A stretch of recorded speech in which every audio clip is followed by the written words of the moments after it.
Hello friends, welcome to study with Crazy Guru. Friends, आज हम Agniveer army GD, देखिए army GD, GD means क्या, general duty, उसमें जो प्रैक्टिस सेट नंबर 4 डिस्कस करने वाले हैं हम।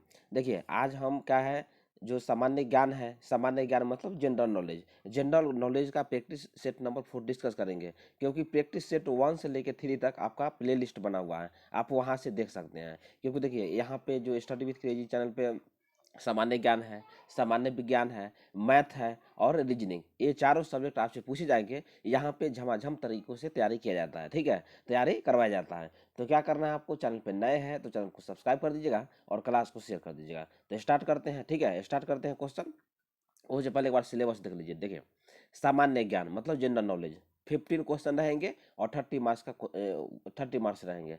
उसके बाद सामान्य विज्ञान 15 क्वेश्चन 30 मार्क्स। उसके बाद मैथ, मैथ देखिए 15 क्वेश्चन 30 मार्क्स, तो ये आपके लिए महत्वपूर्ण है। उसके बाद रीजनिंग, देखिए रीजनिंग का भी क्लास आता है, ये रीजनिंग आपसे इजी ही पूछा जाता है। 5 क्वेश्चन रहेंगे और 10 मार्क्स का क्वेश्चन रहेगा, मतलब 1 क्वेश्चन 2 मार्क्स का रहेगा। और इसमें निगेटिव मार्किंग है, क्या है, इसमें नेगेटिव मार्किंग भी है। इसलिए क्वेश्चन आप सॉल्व कीजिएगा तो सही से सॉल्व कीजिएगा, क्वेश्चन आपको गलत करके नहीं आना है, समझ गए होंगे। तो 50 क्वेश्चन रहेंगे और 100 मार्क्स का आपको टोटल मार्क्स रहेंगे, ठीक है। तो देखिए फर्स्ट क्वेश्चन, देखिए फर्स्ट क्वेश्चन क्या है। देखिए फर्स्ट क्वेश्चन है, निम्नलिखित में से कौन सी एक प्रोग्रामिंग भाषा नहीं है, बताइए। निम्नलिखित में से कौन सी एक प्रोग्रामिंग भाषा नहीं है, तो आप लोग जानते हैं सी है, C++ है, जावा है, लेकिन फ्रंट लाइन जो है ना वो प्रोग्रामिंग भाषा नहीं है। तो ऑप्शन सी जो है करेक्ट आंसर है। क्वेश्चन सही से पढ़िएगा, भाषा है पूछा है या भाषा नहीं है पूछा है, तो यहाँ पे क्या पूछा, भाषा नहीं है, ठीक है। तो कंप्यूटर का क्वेश्चन है, तो फ्रंट लाइन ऑप्शन सी जो है प्रोग्रामिंग लैंग्वेज नहीं है, तो ऑप्शन सी करेक्ट आंसर है। इसके बारे में थोड़ा सा एक्सप्लेनेशन देख लेते हैं। देखिए क्या है, सी, C++ and Java programming language के उदाहरण है, ठीक है। ये तो हम आपको पहले ही बता दिए हैं। फ्रंट लाइन उदाहरण नहीं है कंप्यूटर लैंग्वेज का। क्या है ये, फ्रंट लाइन जो है अंग्रेजी भाषा की एक प्राक्षिक पत्रिका है, जिसे the Hindu group of publications द्वारा चेन्नई से प्रकाशित किया जाता है। कहाँ से, चेन्नई से प्रकाशित किया जाता है, किसके द्वारा, the Hindu group of publications के द्वारा। तो इतना याद रखिएगा।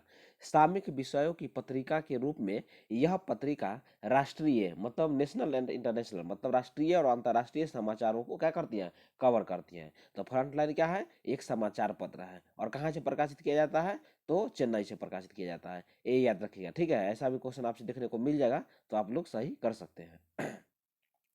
नेक्स्ट क्वेश्चन आते हैं। नेक्स्ट क्वेश्चन क्या है, देखिए किसी आंख कान नाक तथा गले का निरीक्षण करने के लिए डॉक्टरों द्वारा कौन सा दर्पण प्रयोग किया जाता है। तो ये क्वेश्चन भी आई, देखिए यहाँ पे क्या लिख दिए, VVI लिख दिए। क्वेश्चन जो है यहाँ से आपको देखने को मिल जाएगा। तो डॉक्टर जो है आंख कान नाक या गले का निरीक्षण करने के लिए अवतल दर्पण का यूज करते हैं, किसका, अवतल दर्पण का यूज करते हैं। तो ये क्वेश्चन जो है VVI क्वेश्चन है, समझ गए ना। और सोलर कुकर में भी अवतल दर्पण का यूज किया जाता है। दो क्वेश्चन है जो आपसे क्वेश्चन देखने को मिल जाएगा अवतल दर्पण से, ठीक है। क्या क्या, सोलर कुकर में किस दर्पण का यूज किया जाता है, तो अवतल दर्पण का यूज किया जाता है, ठीक है, इतना याद रखिएगा। उसके बाद क्या है, किसी आंख कान नाक तथा गले का निरीक्षण करने के लिए डॉक्टरों द्वारा जो दर्पण का प्रयोग किया जाता है, अवतल दर्पण मतलब कनकेव मिरर का यूज किया जाता है, ये याद रखिएगा, ठीक है। अवतल दर्पण मीन्स कनकेव मिरर, ठीक है। उसके बाद आपसे क्वेश्चन पूछ सकता है, सो आप बताइए, जब बिंब, जब जो प्रतिबिंब है, जब जब कोई बिंब है जो अनंत पर हो और अवतल दर्पण से बनने वाला प्रतिबिंब क्या होगा, जब देखिए जब बिंब जो है अनंत पर होता है, तो अवतल दर्पण से बनने वाला जो प्रतिबिंब होता है वो वास्तविक होता है, उल्टा होता है तथा फोकस पर ही बनता है। तो ये नोट रखिएगा, जो पॉइंट अभी बताया ना, क्वेश्चन भी आई है, ये क्वेश्चन बहुत सारे एग्जाम में पूछे गए हैं, इसलिए आपसे पूछे जाते हैं, समझ गए ना। तो देखिए यहाँ पे हम 15 क्वेश्चन नहीं करवाते हैं, 15 क्वेश्चन करवाएंगे, लेकिन इससे किस तरह क्वेश्चन आपसे पूछे जाएंगे, पूछे जाते हैं और किस तरह के पूछे जाएंगे, ठीक है, किस तरह आपसे ऐसा क्वेश्चन देखने को मिल जाएगा। तो 15 क्वेश्चन मीन्स कम से कम 5 क्वेश्चन एक्स्ट्रा, मतलब 15 क्वेश्चन मीन्स कम से कम एक क्वेश्चन पे 5 क्वेश्चन बताते हैं। तो कम से कम 75 क्वेश्चन हम यहाँ पे आपको पूरा डिस्कस करते हैं, ठीक है। क्वेश्चन कैसे पढ़ा जाता है सब हम डिस्कस करते हैं, ठीक है। तो आपको क्या करना है, चैनल पे नए हैं तो चैनल को सब्सक्राइब कीजिए और थोड़ा स्टूडेंट को जोड़िए, ठीक है। स्टूडेंट को जोड़िएगा तो पढ़ाने में भी सही रहता है और आपको पढ़ने में भी अच्छा लगेगा। तो नेक्स्ट क्वेश्चन देखते हैं। नेक्स्ट क्वेश्चन से पहले बता दें, देखिए इसका एक्सप्लेनेशन देख लीजिए क्या है। कान, नाक, गले और आंख की जांच करने के लिए डॉक्टर अवतल दर्पण का प्रयोग करते हैं, क्योंकि जब अवतल दर्पण की फोकस दूरी और पोल के मध्य कुछ रखा जाता है तो डॉक्टर उन भागों का बड़ा, सीधा और आभासी चित्र देख सकते हैं। ये समझ आइएगा। उसके बाद देखिए, दांतों का आवर्धित चित्र तब अत्यंत उपयोगी होता है जब आप गुहिकाओं, मतलब जिसको कैविटीज कहते हैं, दरारों या अन्य असामान्य विकारों का उपचार कराना चाहते हैं। तो ये नोट रखिएगा, ठीक है। ऐसा क्वेश्चन देखने को आपको मिल सकता है।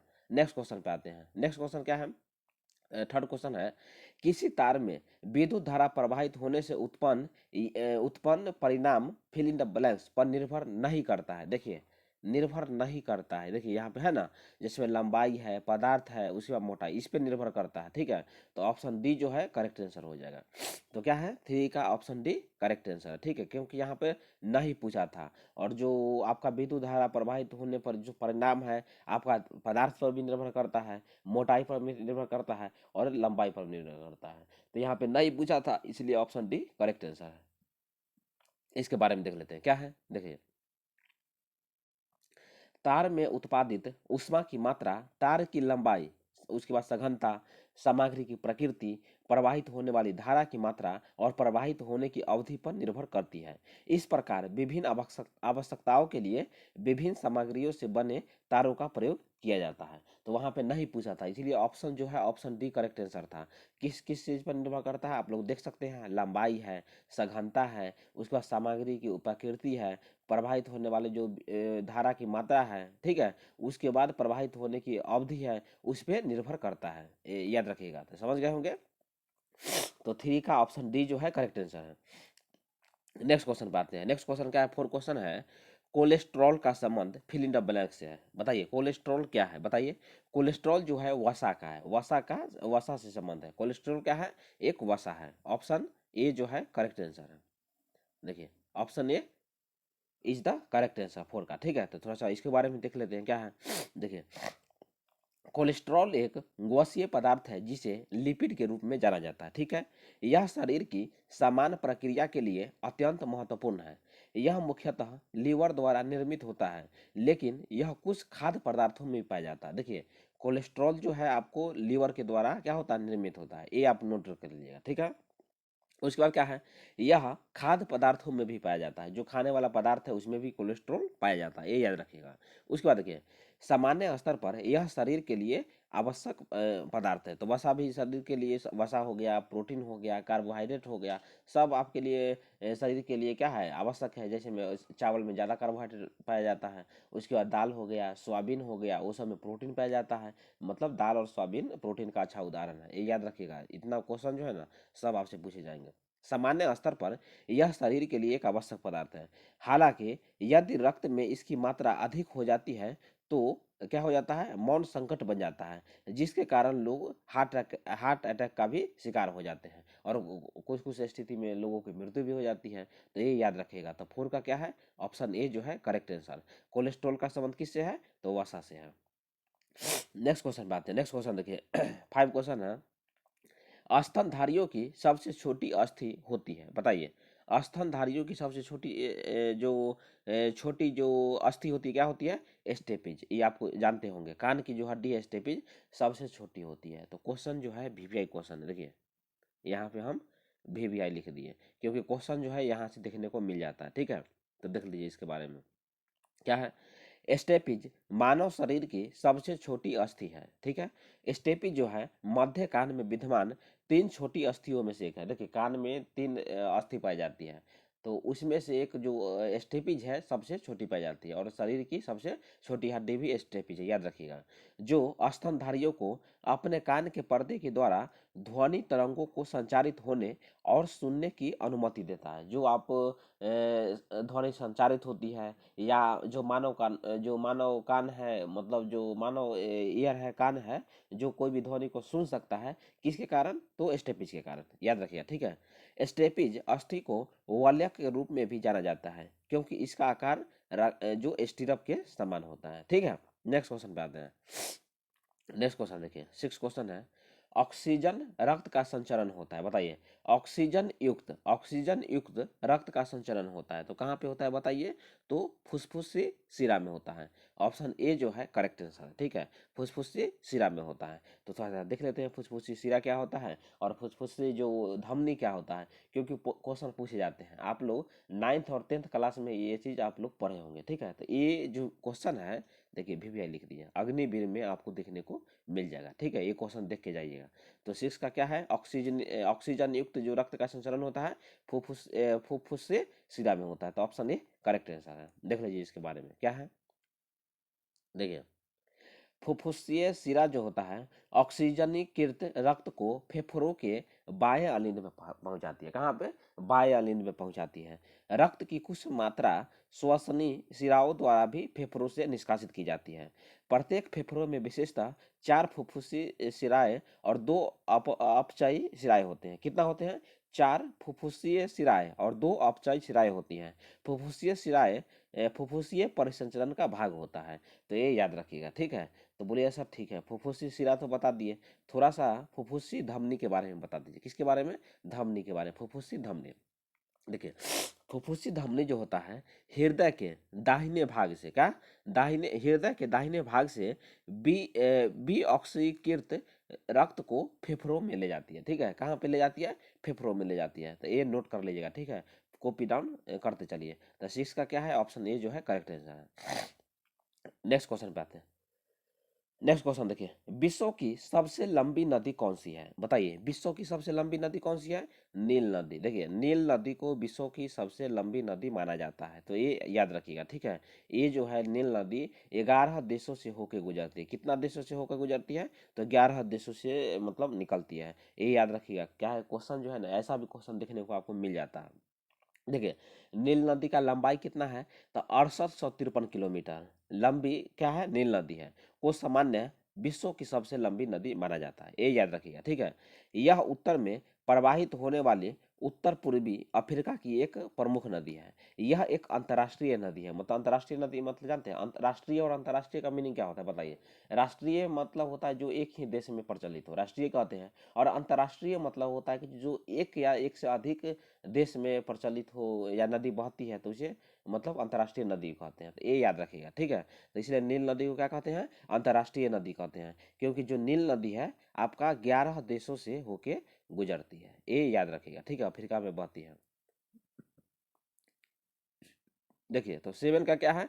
ऑप्शन डी जो है करेक्ट आंसर है, ठीक है। नेक्स्ट क्वेश्चन पे आते हैं। नेक्स्ट क्वेश्चन क्या है? नेक्स्ट क्वेश्चन है, पृथ्वी पृथ्वी की प्राकृतिक आकृतियों को दर्शाने वाले मानचित्रों को मानचित्र कहते हैं। बताइए कौन सा मानचित्र कहते हैं? फिल इन द ब्लैंक्स है। तो देखिए, एक क्वेश्चन जो है VVI क्वेश्चन है। ये सब क्वेश्चन जो है ना, एक बार क्वेश्चन आप लोग देख लीजिएगा ना, तो आंसर आप सही करके आ जाइएगा, ठीक है। तो इसीलिए प्रैक्टिस सेट करना जरूरी है। क्वेश्चन जो है यहीं से देखने को मिल जाएगा। तो उसे क्या कहते हैं? उसे उच्चावच कहते हैं, उच्चावच। ऑप्शन 8 का ऑप्शन ए जो है करेक्ट आंसर है, ठीक है। तो थोड़ा देख लेते हैं। देखिए क्या है, ऐसा मानचित्र जो पृथ्वी के प्राकृतिक लक्षणों को दर्शाता है उसे क्या कहते हैं? भू आकृति या उच्चावच कहा जाता है, ठीक है। मानचित्र या भौतिक मानचित्र के रूप में भी जाना जाता है। मतलब उच्चावच मानचित्र या भौतिक मानचित्र के रूप में भी जाना जाता है।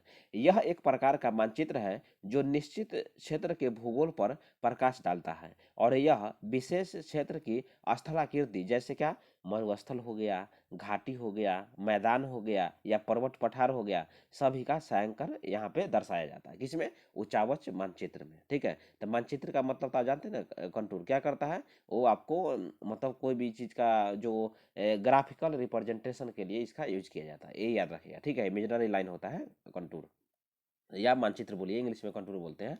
तो ऑप्शन 8 का option A is the correct answer. Next question पे आते हैं। रैयतवाड़ी व्यवस्था किसने विकसित की थी? बताइए किसने विकसित की थी?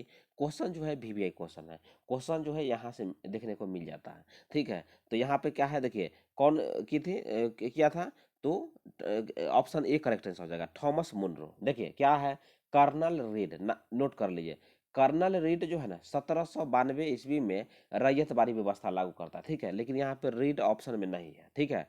और जो थॉमस मुनरो है वो रैयतवाड़ी व्यवस्था को 1820 ईस्वी में, कब? 1820 ईस्वी में मद्रास असम और बम्बई में, जो मद्रास असम बम्बई है, वहाँ पे क्या करता है, रैयतवाड़ी व्यवस्था लागू करता है। उसमें क्या होता है, इसमें किसानों से सीधे लगान वसूली किया जाता है। किसमें, रैयतवाड़ी व्यवस्था में किसानों से सीधे लगान वसूली किया जाता था। और भू राजस्व कितना था, 1/2, मतलब हाफ था। ठीक है, याद रखिएगा। उसके बाद ऐसा भी क्वेश्चन देखने को मिल जाएगा, रैयतवाड़ी जो व्यवस्था है भारत के कितने प्रतिशत जो क्षेत्र है वहाँ पे आपको लागू किया गया था, तो कितना प्रतिशत, 51% पे, ये याद रखिएगा। ठीक है, VVI क्वेश्चन है। कितना, तो 51%। देखिए यहाँ पे रैयतवाड़ी व्यवस्था है ना, 51% कहाँ कहाँ, मद्रास असम और बम्बई क्षेत्र में लागू हुआ था वो रैयतवाड़ी व्यवस्था। तो ये क्वेश्चन भी आई है। क्वेश्चन जो है आपको रैयतवाड़ी हो, उसके बाद स्थायी बंदोबस्त हो और महलवाड़ी व्यवस्था हो, तीनों से क्वेश्चन देखने को मिल जाएगा। ठीक है, तो हम आपको अभी बता देते हैं, लेकिन उससे पहले इसका थोड़ा सा एक्सप्लेनेशन देख लीजिए। क्या है, रैयतवाड़ी प्रणाली 1820 ईस्वी में थॉमस मुनरो द्वारा प्रारंभ की गई थी। ठीक है, आपको पहले ही बता दिया अभी। यह प्रणाली ब्रिटिश भारत के प्रमुख क्षेत्र बम्बई, मद्रास और असम के भागों में या कुर्ग प्रांत में भी आरंभ की गई थी। ठीक है, और पूरे इंडिया का 51% भाग पे जो रैयतवाड़ी व्यवस्था है वो प्रचलित थी। रैयतवाड़ी प्रणाली में स्वामित्व का जो अधिकार था किसानों को सौंप दिया गया था। ब्रिटिश सरकार प्रत्यक्षतः किसानों से ही वसूल करते थे। जो लगान था, हाफ 1/2 जो लगान लेता था, जो ब्रिटिश था वो मतलब किसान से ही सीधा लेता था। किसमें, रैयतवाड़ी व्यवस्था में। उसके बाद बोलिए सर थोड़ा सा अस्थाई बंदोबस्त के बारे में बता दीजिए, क्योंकि क्वेश्चन आता है अस्थाई बंदोबस्त के। ठीक है, अस्थाई बंदोबस्त जो है 1793 ईस्वी में शुरू किया गया था। देखिए, सिर्फ हम क्वेश्चन नहीं बताएंगे, क्वेश्चन किस तरह आपसे आगे पूछे जाएंगे वो भी बताते हैं।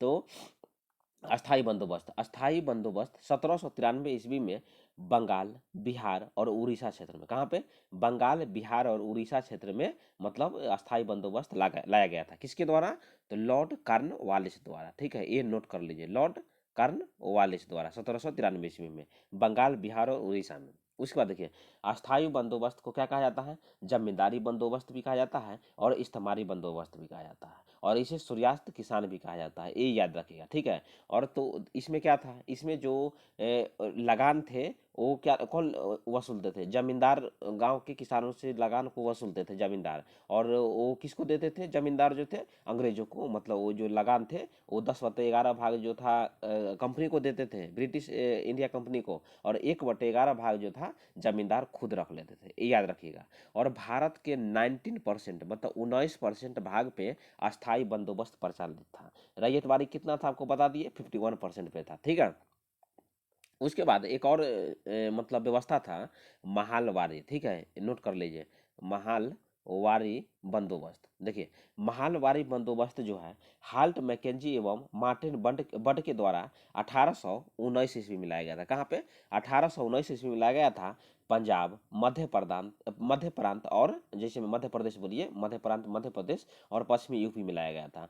और इसमें जो मतलब जो आपको मतलब कर लिया जाता था, गांव से लिया जाता था। और गांव को क्या बोलते हैं, गांव को महाल भी बोला जाता है, इसलिए इसको महालवारी बंदोबस्त नाम दिया गया था। ये याद रखिएगा। और पूरे भारत के 30% भाग पे आपका जो मतलब महालवारी व्यवस्था था लागू किया गया था। ये आप लोग समझ जाइएगा, जितना बता दिए ना आप लोग कॉपी पर पेन डाउन करते चलिएगा। ठीक है, तो इसी तरह आपको चारों सब्जेक्ट का तैयारी मतलब झमाझम तरीकों से करवाया जाएगा। ठीक है, तो क्या करना है, चैनल पे नए हैं तो चैनल को सब्सक्राइब कीजिएगा और क्लास को आप लोग थोड़ा शेयर कीजिए। तो 9 का क्या है, 9 का ऑप्शन ए जो है करेक्ट आंसर है। 10 क्वेश्चन पे आते हैं। देखिए क्या है, 10 के क्वेश्चन देखिए, पल्लवों की राजधानी कहाँ थी, बताइए। पल्लवों की राजधानी कहाँ थी, तो पल्लवों की जो राजधानी थी कांचीपुरम में थी। कहाँ पे, कांचीपुरम में। और ये जो पल्लव वंश था दक्षिण भारत का एक मतलब चरवाहा गुल जाति का मतलब एक वंश था, राजवंश था। कौन था, पल्लव। और पल्लव की राजधानी कहाँ था, तो कांचीपुरम में है। तो याद रखिएगा, क्वेश्चन जो है आपको एंशियंट हिस्ट्री मतलब प्राचीन भारत से भी क्वेश्चन देखने को आपको हिस्ट्री में मिल जाता है। तो देखिए, तमिलनाडु का कांचीपुरम पल्लव राजवंश की राजधानी थी। यह राजवंश 3री से 9वीं शताब्दी तक अस्तित्व में था। बाद में इस पर मध्यकालीन चोल राजवंश, जानते हैं चोल वंश के बारे में जानते हैं, उत्तरवर्ती चोल मतलब चोल के बाद उत्तरवर्ती पांड्य और विजयनगर साम्राज्य, कर्नाटक राजवंश, और देखिए और कौन था, ब्रिटिश सरकार, जो ब्रिटिश सरकार था वो भी आपको यहाँ पे मतलब कांचीपुरम में मतलब क्या कहता है, शासन किया था, ये याद रखिएगा। तो पल्लवों की राजधानी कहाँ पे है? पल्लवों की राजधानी कांचीपुरम में थी। नेक्स्ट क्वेश्चन पे आते हैं। नेक्स्ट क्वेश्चन क्या है? लोकसभा की अध्यक्षता कौन करता है? बताइए, लोकसभा की जो अध्यक्षता है कौन करता है?